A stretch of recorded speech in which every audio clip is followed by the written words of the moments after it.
Hello. We are in a sixth line day, and we're also in a first line day because we have a double transit today. We have the sixth line, which we're already in. The sun moved into the 14 line 6 at just after midnight GMT, and it moves into the next gate, which is gate 34 in the first line at 22:54 GMT. But gate 14 in the line 6 is called humility. Following on from the fifth line of arrogance, we have this sixth line of humility, which is a kind of recognition. It's a kind of redemption. And the beauty of this is that this sixth line's responsibility is to point out which of the arrogant fives are really of value.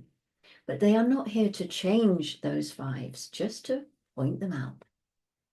Here in the sixth line, we have humility, and this is where we go from arrogance. The 14.5 is clear, about the nature of its energy. It knows that there are some lousy drivers, and it has every right in the world to think that this driver or that driver has no idea where they're going. That's not really arrogance.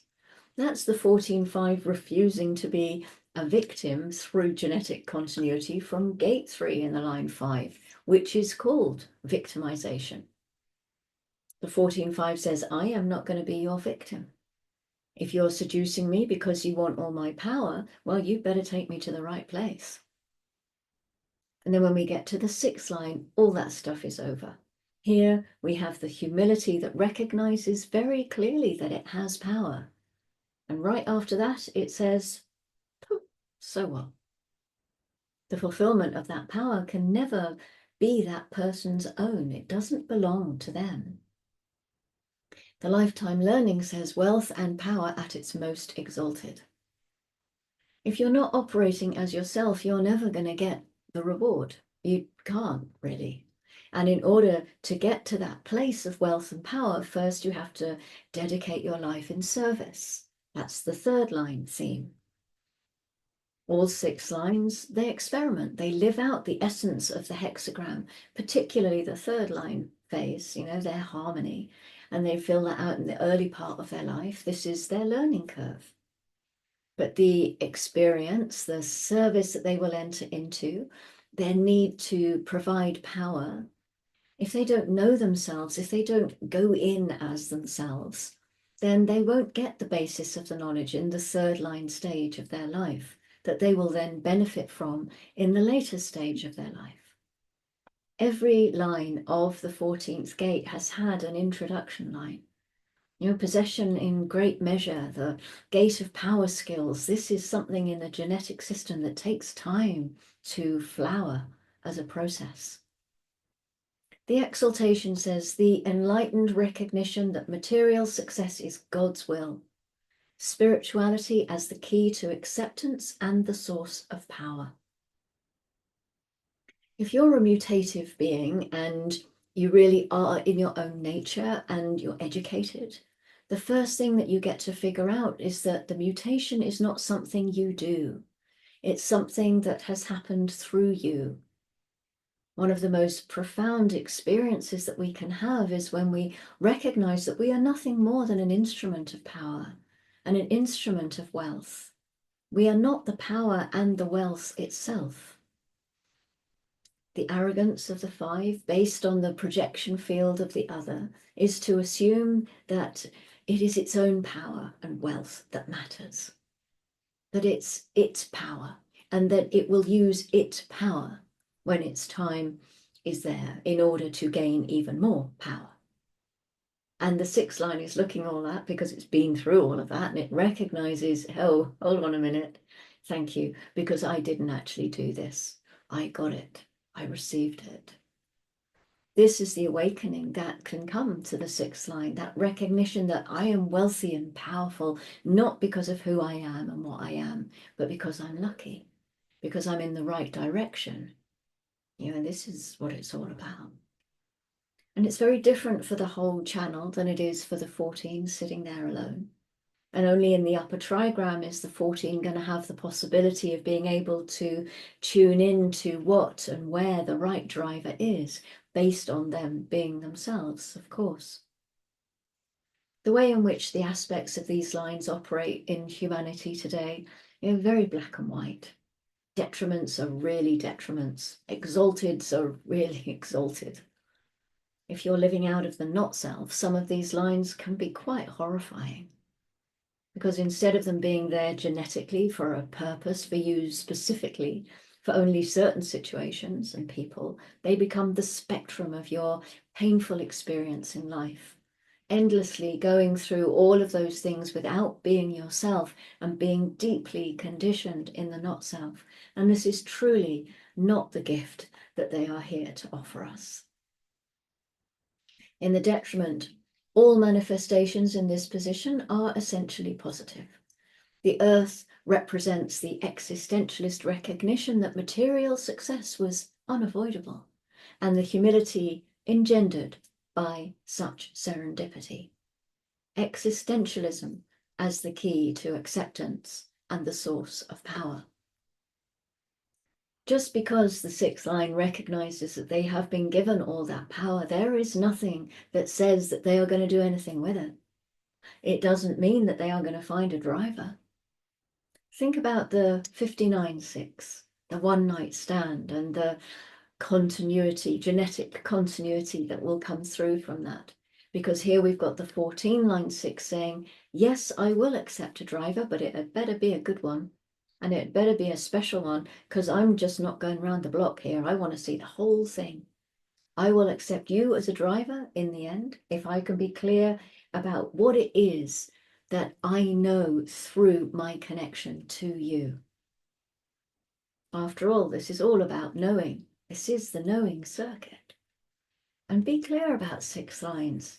The sixth line has enormous power in it, but they rarely commit their energy to anything. It's not just about going across the channel and finding the driver. It is where that driver is going to take them. It's not about having the opportunity to fill the car up with fuel and drive off because this particular driver is able to turn the key and move along the road. It's more like, where are we going on this road? What is going to be of value here to me on this road? Who am I going to meet on this road? The nature of the knowing circuit, in order for it to be fulfilled, it's not possible for one person to carry with them that activation. Our knowing process, our awareness processes, they are deeply connected to our relationships and our interrelationships with each other. The recognition has two sides, and it takes two sides always. The spiritual side is it's in the hands of God's, it's God's will. This energy was given to me. On the other side is the same, essentially, but it is stripped of its sort of mystical, faith-oriented aspect. It's saying, I'm lucky. It's the existential good luck of being in the right place at the right time. The exalted tends to be theist. The detriment tends to be anti-theist. And it's extraordinary to see, that at the moment that you have this recognition that what is yours in life was given to you, it's not what you take, it's not what you earn, it's what you receive. And in that moment, this is where we have a shift in the wheel, and we go from one kind of hyped up superpower gate to the next.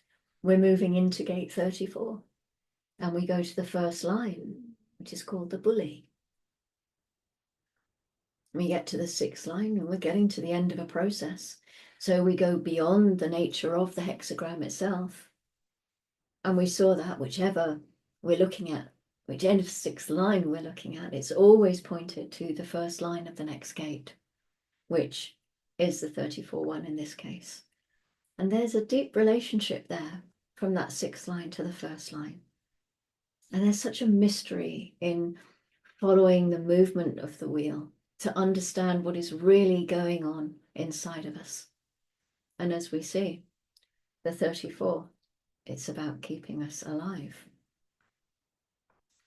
So the grounding comes from gate 8, of course, in the line 6. It's called communion.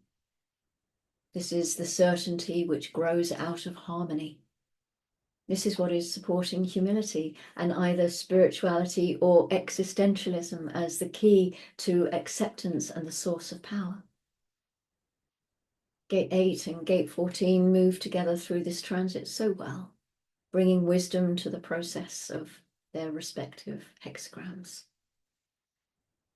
So the moon has been in Gate 33 since 3:59 this morning, the throat gate in the abstract collective circuit called retreat and privacy. And it moves into Gate 7 at 14:35. This is back over to the logical collective side and the G center. And this is the gate of the army, the role of the self in interaction. And as I said at the top of this report, it's a double sun gate transit today. We move into a new gate at 22:54. So this evening, Gate 34 makes an appearance. This is the gate of power. So I will post that transit overview a little bit later on. It'll be out around 8 p.m. GMT. And then, of course, there will be line 1 following on from that, which will have the final moon gate of the day then as well. So look out for that. And until a little bit later on, as always, go gently. And thank you very much for watching. I hope you have received some value from Gate 14. It's been a very interesting one, I find. Thank you. Bye-bye for now.